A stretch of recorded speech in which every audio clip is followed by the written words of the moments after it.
oficialmente hemos entrado a un nuevo mandato presidencial. El ciudadano Juan Orlando Hernández ha asumido su segundo mandato y queremos analizar siempre con nuestros analistas invitados algunos aspectos que se han dado a conocer durante este discurso que él ha emitido. Bienvenido, abogado Rodolfo Dumas, máster Rafael Delgado, doctor Zenén Villanueva y máster Israel Cruz. Quisiera comentar parte de algunos detalles que logramos ver, pues una cadena nacional que duró aproximadamente 1 hora con 30 minutos, ya llevaba la banda presidencial el presidente, pero ya después se la quitó, ¿verdad? Don Nahum Valladares, que había sido maestro oficial de estos actos, pues no estuvo hoy, fue el gran ausente, no puso la mano sobre la Biblia ni tampoco sobre la Constitución, el presidente de la República, y pues algunas frases que ya poco a poco las vamos a ir analizando. En términos generales, ¿cómo vimos este discurso, abogado Dumas? Bueno, yo diría que termina y ahora inicia el periodo presidencial del señor Hernández Alvarado, como lo ha caracterizado a él, con abuso total de autoridad, obligando a una cadena que excede por mucho los requisitos normales para ese tipo de transmisión, que violenta la libertad de expresión no solo de los medios de comunicación, sino que de la sociedad, de tener la libertad de estar informada como mejor le parezca. Así que muy apropiado que lo haga así, abusando del poder.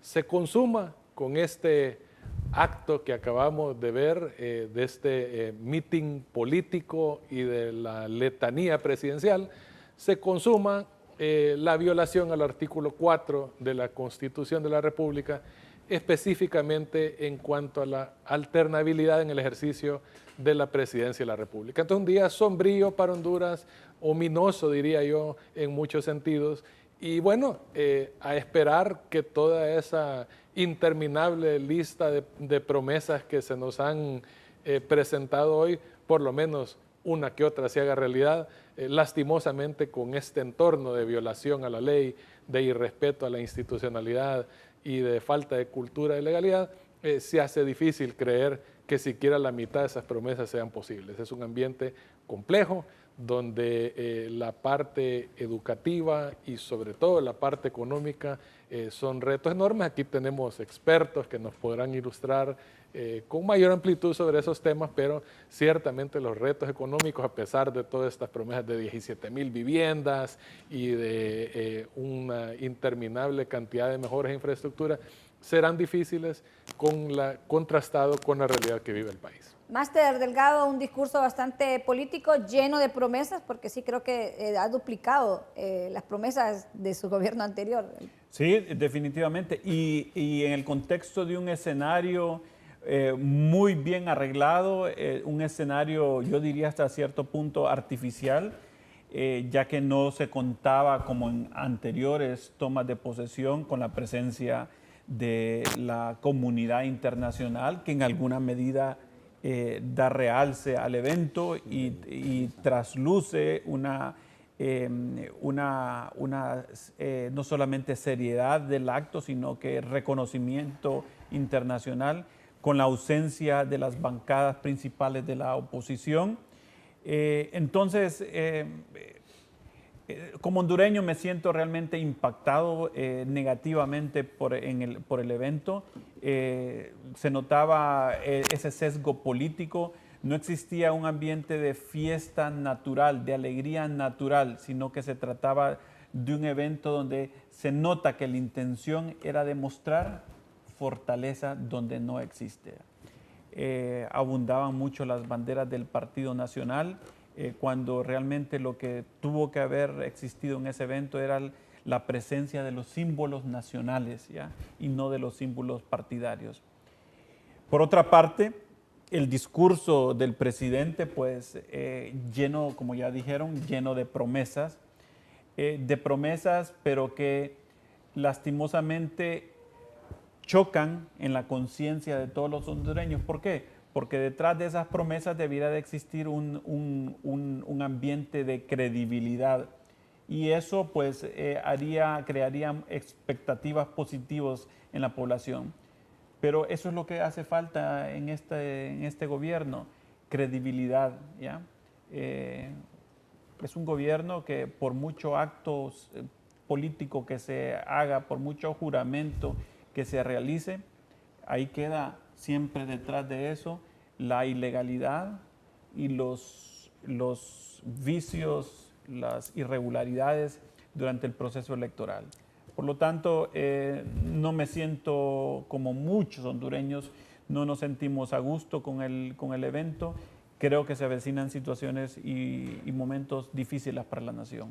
Doctor Villanueva dijo que estaba consciente el presidente de las diferencias políticas, hizo un llamado para poder hacer las diferencias, con énfasis en ese proceso de sanación. Sí, y menciona el hecho de que va a convocar al diálogo o que debe de realizarse este diálogo, del cual ya habíamos hecho un breve análisis antes de la cadena nacional, que es primera vez que se impone en Honduras una cadena nacional para un acto tan importante y que pudo ser manejado de una manera diferente, como dijo el abogado Dumas. Y en su discurso se resalta pues ese llamado al diálogo que esperamos que se logre concretar de una manera inclusiva y participativa y que no puede ser dirigido definitivamente por el presidente de la República, sino que él debe ser un participante más junto con otros líderes y junto con la comunidad en general, representando a los diferentes sectores sociales. Y hablando del discurso, él menciona algunos temas, pero de una manera muy superficial. Promesas, en primera instancia, promesas que han hecho todos los presidentes de la República desde el año 1982. Y continuamos en la misma situación, cada día peor, un índice de desarrollo humano que es el peor de América Latina y que está relacionado directamente con educación, con salud, con indicadores de corrupción e impunidad y otros indicadores que son penosos y que se hagan promesas para resolverlos cuando sabemos que eso es muy difícil. En la parte educativa estamos 50 años atrás de mínimo de Costa Rica, por ejemplo, hablando de calidad, hablando de cobertura. Hablamos de educación superior, un 14% apenas de cobertura, con una ley de educación superior completamente obsoleta. Hay engavetada en el Congreso Nacional desde hace unos 7 años una nueva ley de educación, por ejemplo, pues continuamos así. Hay otros indicadores, el reporte de la Comisión de la Verdad tampoco se implementó. Él habla de la migración, pero no menciona el gran problema que se tiene con la suspensión del TPS en Estados Unidos.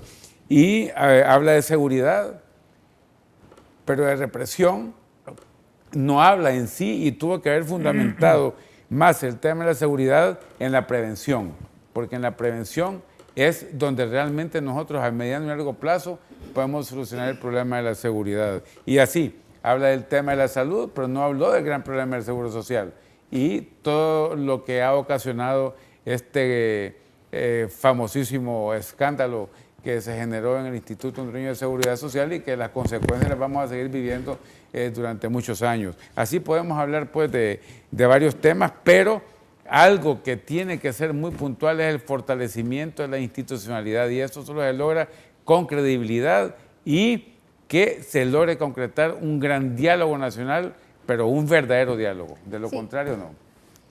Mientras proyectamos algunas imágenes, quiero preguntarle al Máster Cruz. Dijo, lo que viene sorprenderá a propios y extraños, vamos a crecer de la mano de Dios. También dijo, vamos a construir la Honduras que nos merecemos. ¿Cómo interpretamos estas frases?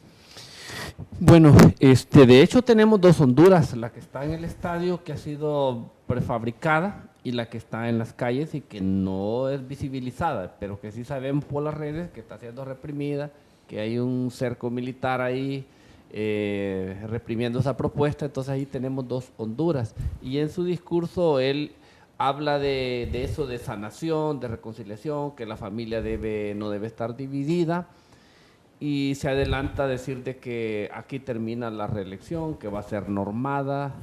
Habla de de proyectos de vivienda, habla de tantas cosas, pero realmente creo que la gente no le está creyendo todo lo que está diciendo. Yo digo que ha rebasado el número de promesas. Yo digo que debería haber mencionado algunos compromisos puntuales, de decir, bueno, vamos a buscar una opción alterna para generar ese diálogo que nos haga sentar y alcanzar por lo menos algunos consensos mínimos que nos permitan comenzar con un proceso de gobernabilidad, porque de lo contrario no veo que todo lo que mencione se pueda hacer sin tener un proceso de gobernabilidad mínimo al menos.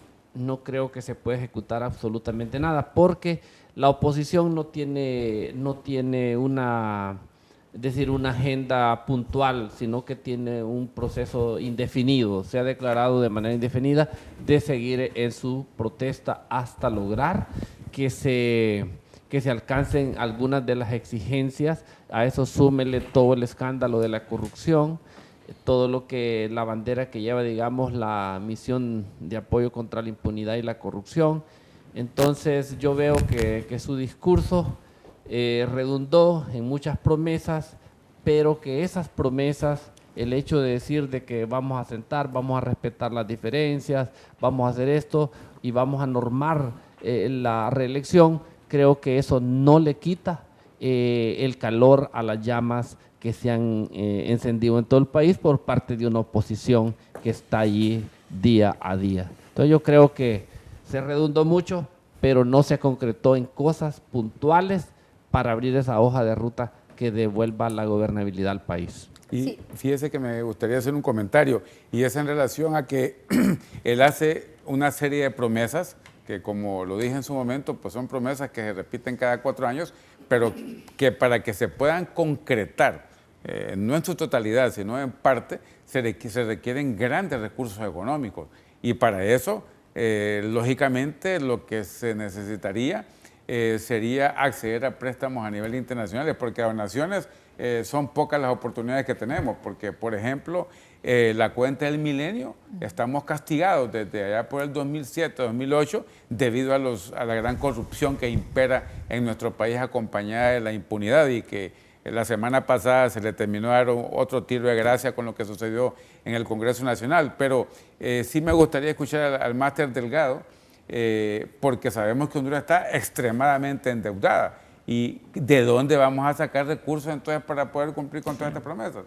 Máster, le cedemos el espacio. Sí, usted lo ha dicho y lo ha enfocado correctamente. Detrás de esas promesas y deseos debe haber un sustento, y un sustento desde el punto de vista económico. Vivimos una situación sumamente difícil. Yo creo que los grandes problemas del país siguen ahí presentes, ¿ya? Pero este gobierno parece que se ha sentido satisfecho con el hecho de que el Fondo Monetario Internacional certifique su política económica. Y lo mencionó. Lo ha llenado el hecho de que pueda firmar acuerdos con el Fondo Monetario Internacional, pero nosotros sabemos que la economía es mucho más amplia. Política económica es no solamente subir los impuestos, mejorar la recaudación fiscal. La política económica, su fin último es el bienestar del país, y nosotros no podemos calificar de buena o mala las políticas públicas, y en especial las políticas económicas, por el solo hecho de cumplir con algunos indicadores, ¿ya? Entonces estamos en un absurdo si hacemos política económica para cumplir con indicadores. La política económica se justifica solo en el caso de que se cumplan los grandes objetivos de la política económica: bienestar económico y social, es decir, crecimiento económico, combate al desempleo, equidad en la distribución del ingreso y la riqueza, equilibrio en la balanza de pagos. Son algunos objetivos que al final los tenemos que alcanzar. Entonces, ahí siguen los grandes problemas del país. Ahí siguen enraizándose cada vez más, añejándose cada vez más esos problemas y el gobierno en una actitud de solamente cumplir con algunos criterios que se le están imponiendo. Yo creo que el gravísimo problema de Honduras sigue siendo el de la pobreza. 61% de los hogares hondureños sigue siendo pobre o muy pobre, ¿ya? Y en ese objetivo se ha mantenido y los mejoramientos han sido muy leves, de tal forma de que no se ha visto ningún mejoramiento sustancial. Seguimos teniendo a una población atacada por el problema del desempleo, del subempleo. O sea, alrededor de la mitad de la población económicamente activa sigue teniendo problemas laborales. Llámese que no tiene absolutamente ningún empleo, llámese de que solo tiene un empleo por un par de horas al día o un par de horas a la semana, o llámese una situación de empleabilidad, pero en la cual no genera ni el salario mínimo. 20% de la población entre 15 y 25 años, según las estadísticas del INE, está desempleada. 20% de la población entre 15 y 25 años. Y dijo, perdón, que la generación de empleo va a ser una de las prioridades de este gobierno. Bueno, debería ser, ¿verdad?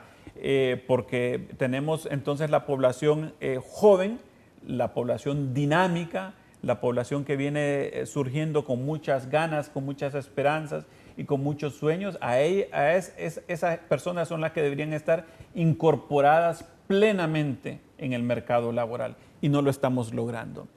A eso hay que sumarle entonces no solamente el desempleo abierto, sino que las otras formas de desempleo como son el subempleo visible o el subempleo invisible.